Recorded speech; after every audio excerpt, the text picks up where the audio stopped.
So, welcome back to ChicPhysique podcasts, and as you may or may not know, we started a system a couple of weeks ago where we start interviewing people of interest in not only sport but in general life. The idea is to get you to get to know the person and to try to find out a little bit more about them.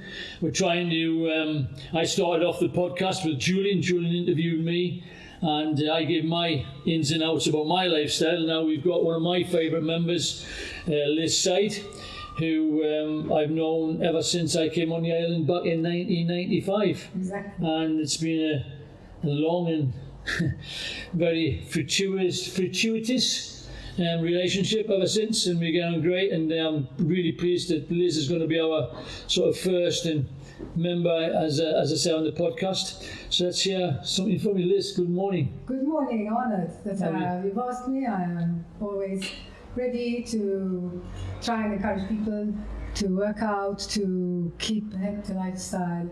So I'm all yours, Alan. So again, quick thing about yourself, Liz. What do you do for a living? Can you give the viewers some sort of idea what you actually do? For a living at the moment is like everybody else, trying to do what we can. But really, I've always been interested in fitness, in anything to do physically. So at the moment, I'm a squash coach. I haven't been coaching for a while. I've only been doing some online lectures, but otherwise I'd be coaching children, especially beginners, and also up to medium level of squash. I'm a qualified squash coach as well. I also, my other passion is cooking. I love cooking. I have a program on TV. And we know, Liz, we know. I try to... I'm not going to say too much on here, but we know about your cooking. You bring all these goodies. I try to sort of... I like to give away whatever I make. I like to share it with friends and with family, and appreciate their feedback. So what about, let's just start at the beginning to start with, because we're going to get onto your squash and your cooking and everything, because what was your upbringing like? Where did you grow up, first of all? Can you tell? Well, I am Slima, born and bred Slima, really Slima, and I'm one of 6. In fact, I am 4 and 5 because I'm a twin. I have a twin sister. Oh, she lives in England. So we're not identical, we're just fraternal twins, but we're very, very, very close, to the point where she lives in England, I live in Malta. We actually bought identical birthday cards for my mother. Or we actually gave each other an identical birthday present each. We just exchanged it, we looked at each other and thought, oh my God. You know, sort of. So we are quite close, we sort of like communicate. What about you? What about your child at school? Were you a scholar? I can imagine you were a bit of a scholar, to be honest. No, not really, because I obviously have my O levels, A levels, but I didn't go into tertiary education as such. I started working. I used to work in a bank, not for long, because I got married when I was just 21, just a month after my 21st birthday, my first marriage, and I stopped working. That was how it was in my time. You stopped working, and I enjoyed my life. I had a dog, we used to go out, and then I started a family, having children, and you know. So what age did you actually leave? Pardon? What age did you actually leave school? I left school when I was, I left school at 16, but I carried on studying. I did a few A levels, but not actually in the school. I just did them because I wanted to, because I had no aspiration of I didn't want to go to university or anything like that. Were you encouraged to go for myself? Were you encouraged to stay on at school as a young girl? Yes. I was never had any pressure to leave school. It was just a matter of choice. Yes, of course. What about your first job? My first job, in fact, my first job was as a secretary to this businessman. And while I was there, then again, in my days, it used to be to join the bank as a clerk, it was one of the best jobs you could get at the time. So anyway, I joined the bank, and as I said, I was happy there. But when I got married, I stopped working, and I had a family, and Was that a normal thing to stop working when you? It was. There weren't many women who continued working at the time. So I mean, I remember you when I first came over in '95, and by about 96 I went to Marsa. Yeah. I was working there originally, and I remember seeing you the very first time I saw you. I remember you coming in with a huge cake. And we won't put too much description on it, but let's just say it's a bit naughty. Do you remember? Yes, it was for the owner. Yes, that's right. Okay, and right. that was the first time I ever met you. Walked in with a cake. Oh my God, what an impression! Exactly. Let's say breasts, basically. Let's just say two breasts on this cake. A pair of boobs. A pair of boobs, and you walked in with that, and I thought, my goodness, who's this? You know, it was fantastic. So, and I got to know you fairly quickly as a squash player. And also, obviously, you were training with me early on. You were a fitness fanatic then. Yeah. Where does that come from? Your squash and your fitness. I'm still a fitness fanatic. I've always been a fitness fanatic. I've always been, even when I was a teenager. I always say I invented jogging because I used to go running. People used to look at me sort of, what's this crazy person doing? I mean, I'm talking in the 60s, so it's, goodness me, 60 years ago, and then people were looking at me and think, oh my God. But I didn't care. I just wanted to do it, and I just used to run and jog. And then I used to play tennis at the time. Then I started squash when I was quite late, in my 30s. Why squash? Pardon? Why squash?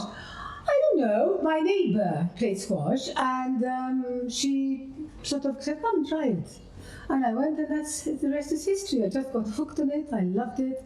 I used to play tennis and squash at one time, the same time, and my tennis coach used to get mad at me because you're playing squash. But then I chose squash. I took it not seriously, but quite seriously. I was up to the level of number 2 in Malta, and I represented Malta many times all over Europe. I also a gold medalist of the GSSE, the Games of Small States of Europe. So I enjoyed the game. I did quite well as well. I enjoyed it. So you said you were married, and you were working in a bank. Yeah. And you started playing squash. You're a fitness fanatic. Yeah. So as far as your home life and that concerned, was anything interesting happening there, or? Well, I am divorced and remarried. I got divorced in 1985, 1987, and I got remarried, still married to my second husband. I met him. Yes.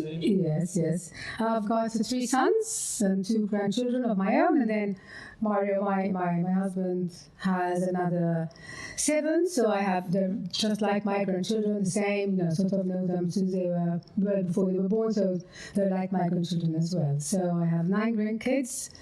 Very close to them. Unfortunately, at the moment, I haven't been able to keep in touch so much as I would like, but obviously now, hopefully, we'll start again. But very, very close to my grandkids. So we also know you, obviously, as a food celebrity on TV. I mean, I've seen you several times. Where does that come from? From my mother. My mother was a fantastic cook. My mother, as I said, we were 6 of us, so it's 8 of us at home, and she was always cooking, always in the kitchen, always doing things. I remember for my first, when I first got engaged, she did all the food, and with being 6 of us, Sunday lunches, especially when we all had boyfriends or fiancés. We all used to meet up, and it used to be such a lovely, that's what I keep saying, big families are so nice. We used to have such a lovely time. We'd stay on till about 3 o'clock, 4 o'clock, everybody discussing, everybody arguing. It used to be lovely. Very, very nice. I used to love that. Sunday lunch was just something, I can never forget. It was very nice. So how does your family and friends view this lifestyle that you have, fitness and squash and everything? Because, I mean, you're a bit of as far as I'm concerned, you're not the norm for your age group, No, I'm not. And I'll say that very politely, but I mean, has it got any downsides? Well, not exactly. I mean, I wouldn't consider having the Mickey taken out of me some time, because whenever you see a flight of stairs, you've got to run up it, sort of things like that. They just because they don't understand, and they keep telling me, you've got to slow down. No, I don't want to slow down. For Christ's sake, I'm happy as I am. So and also it's funny because I I always say, because everybody thinks, oh, you cook, but you feed people. You don't eat yourself. And that's not true. I taste anything that I cook. I eat everything.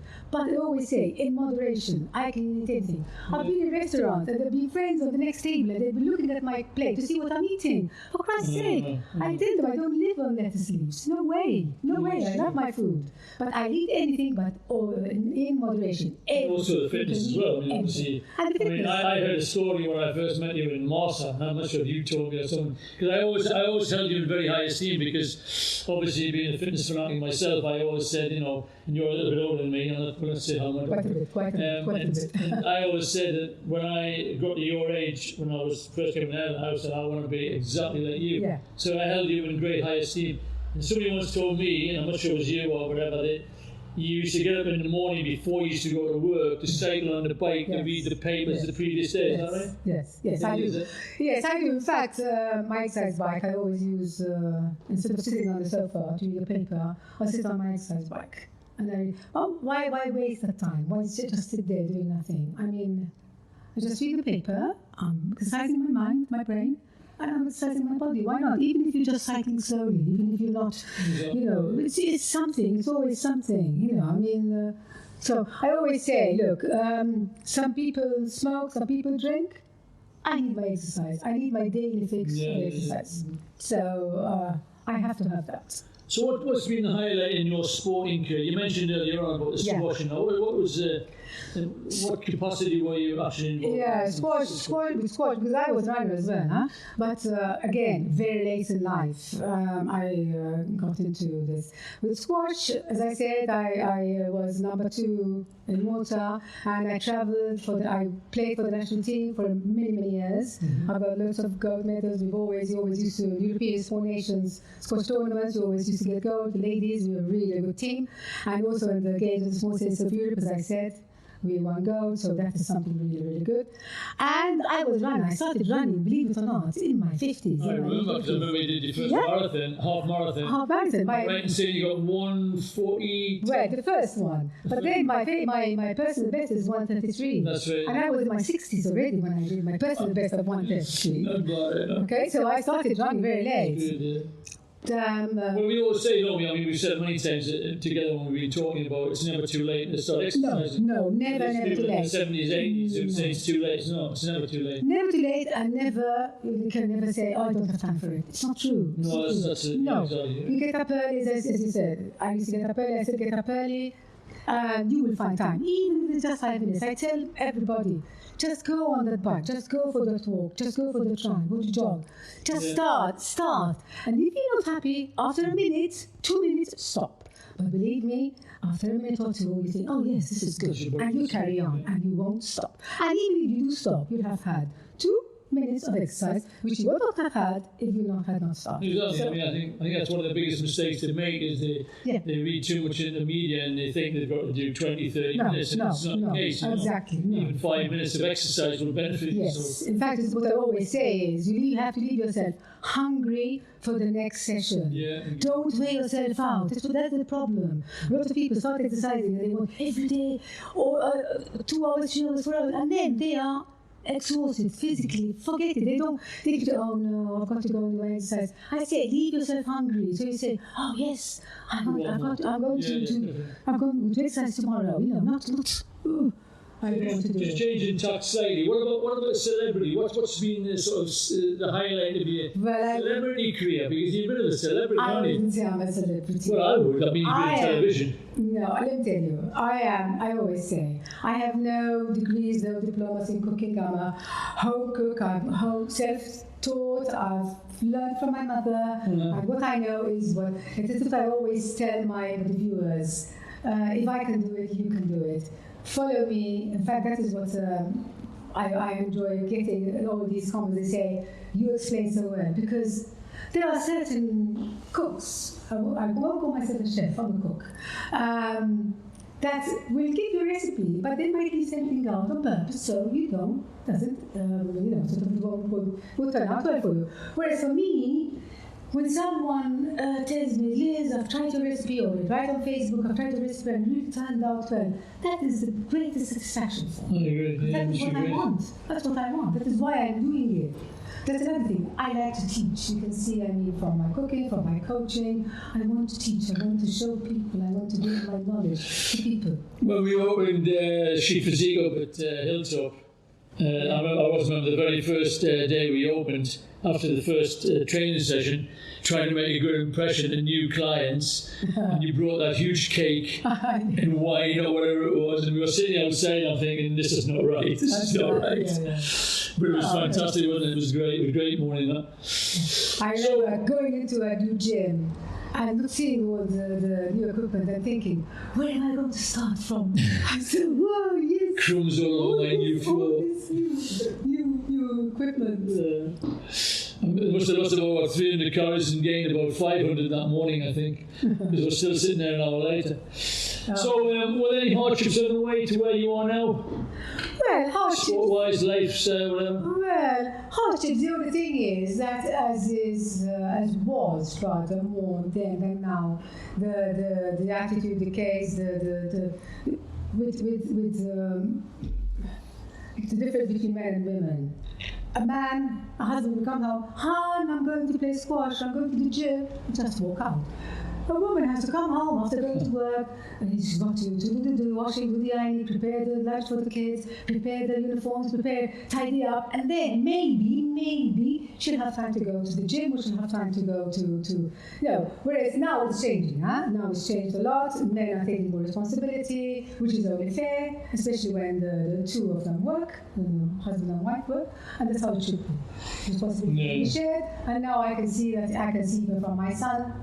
He takes on a lot of responsibilities, and which I think is how it should be. But in my time, it wasn't like that. I mean, I still used to do it because I wouldn't let anybody stop me. But it still needed a lot of balancing, a lot of trying to get everything done. Yeah, sure. But you can do it. You can. Do you still have ambitions, Liz, in your personal life and sporting life?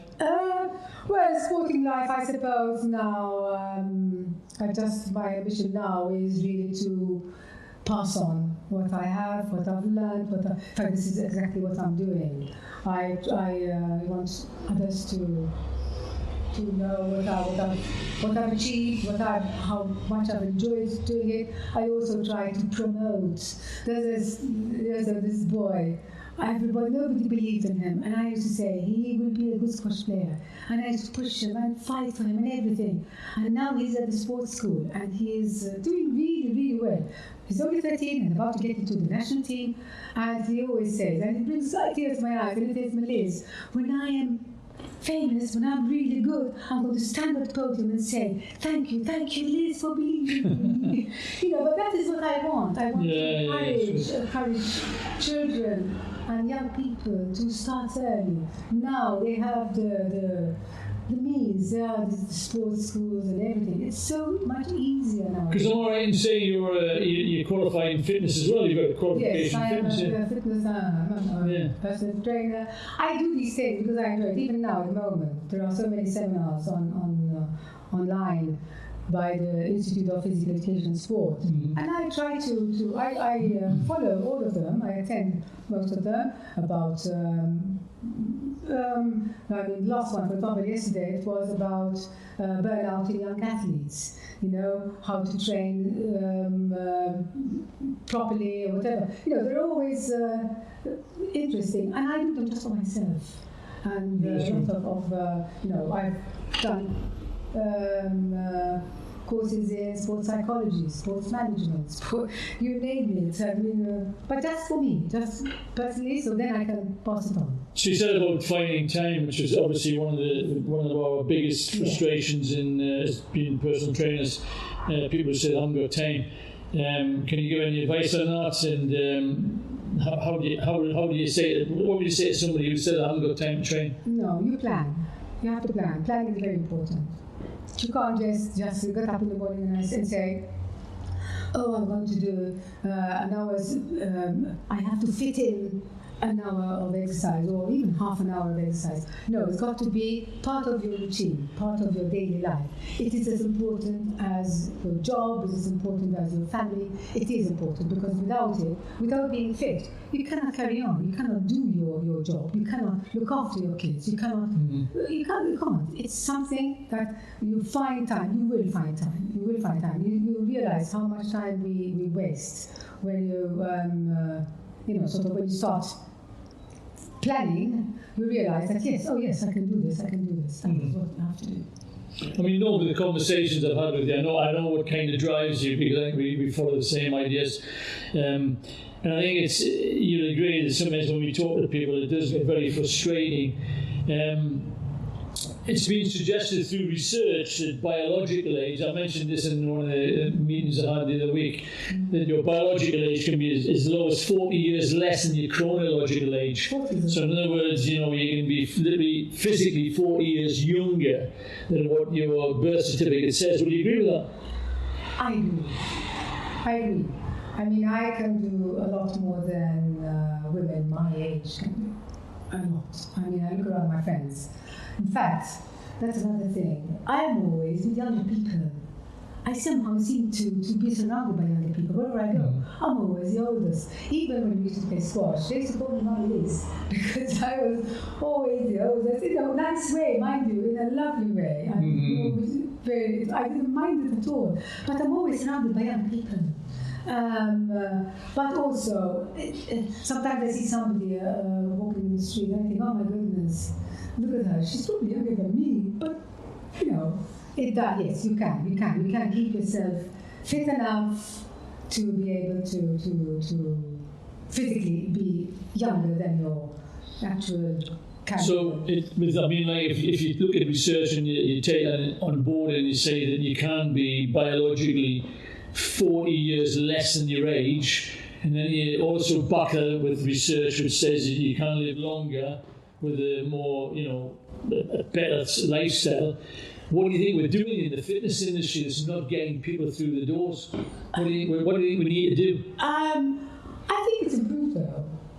I think people are working out more. The gyms are more there are more people going to the gym, there are more people playing sports. I think it has improved. I don't know why. I try to think. I think people are lazy. For example, again, look at my friends. When I say I get up at 6 o'clock in the morning and I take my dog out, or when I used to come to the gym at 6:30 every day, oh no! They get up at 8 o'clock, they get up at 9 o'clock, and then they tell you because I don't have time. No, sorry, you do have time. You don't want to use your time. I always say sleep is a necessary waste of time. Yeah, that's a good idea. You need it, but it's a waste of time. Absolutely. I mean, okay, your body needs it. So people have always said, no, it's not wasted. But for me, I could be doing so many things. When I'm asleep, but I can't. So if you have any words of wisdom for people, especially ladies in particular, because this is what it's going to be probably the most impact on, what advice would you give people who are interested in getting involved in a fitness regime? In other words, people maybe want to start again, or people starting for the first time. What would you say? To start slowly, first of all. There's no way. Even when I see people, they say they want to lose. Oh, I want to lose 10 kilos in a month. Forget it. That is when you give up. Because there's no way. Because they tell me, look, I can only eat this and this and this. For 3 weeks, I said, yes, after 3 weeks, what are you going to do? What? You can't carry on with that kind of diet for so long. Forget it. So start slowly. As I said before, leave yourself hungry for the next session and just build up gradually. And before you know it, you'll be enjoying it and you'll be hooked on it. You'll need it, like I do. You will need it. Believe me, you will. That is what you have. That is my first advice. Start slowly, gradually.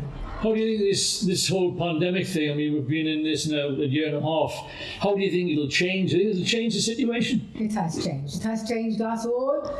It has, in good ways, in more. I think it's been more good than bad. Good is because it's our priorities have changed. We've learned how to do without less. We don't need certain things. We realize we didn't need them. Whereas we've started giving importance to other things. I mean, even with regards to fitness, I think people are more aware now, because during the first lockdown, everybody was just sitting at home and they just grew and grew and grew. But then they realized, hey, hang on, this can't go on. Mm-hmm. So they're trying to get into to getting fit. You see a lot of people walking, you see cycling. So it will change us. It has changed us. We have to get used to. It will never. I don't think, if ever, it will be back to how we were. We've lost a lot, unfortunately. We've lost a lot of the contact with people, even with children at school, and I mean, even with babies. They can't even see the face of the parents. It's with a mask. So there's a lot. We have lost a lot of the contacts, the human contact. But then we have gained other things. So it's... I mean, one of the things I've been quite critical of lately, and that is I don't think any of the governments do enough to not only standardise the industry, but to encourage people. You hear stories about other countries and where there's an encouragement towards fitness. Do you think we really do enough here? I'm talking about my own country, UK as well. I don't think they do enough. But what do you think about in Malta? No, not enough. Again, I have seen in the time that I've been involved in fitness and in squash and everything, how things have improved, but there still is not enough. There still isn't enough invested into the fitness industry, into the sports industry. It has changed, it has improved, but there still isn't enough. They need to promote more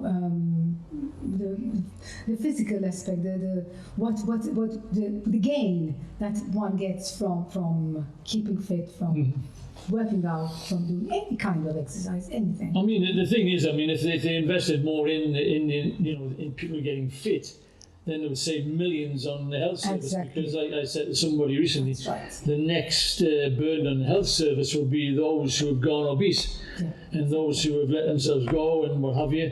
That's going to be the next burden. Forget about COVID-19. So I think you'll agree. Unfortunately, we have we're quite a high percentage of our population is obese. We've got also a problem with diabetes, which again comes from also some of it from being obese. So yes, we need to do more. A lot more. So any final words to this? Any words of wisdom from this incredible person I know a few years ago? No. Well, my mentor, I'll call him my mentor. There's very few. Well, one incredible person to another, because I've always looked up to you. I've always trained with you. Just because I'm taller. But as you said, I've followed you everywhere. Started at Marsa, and then we went to St. Aloysius, and then we went to Pembroke, and then we went to Guardamanja, and then we went to Pita, and then we went to Hiccup. So I've been following you. Who knows where next? Who knows? Who knows where next? But I always say, to me, I've enjoyed training with you. I think you, as far as I'm concerned, the best trainer I can have.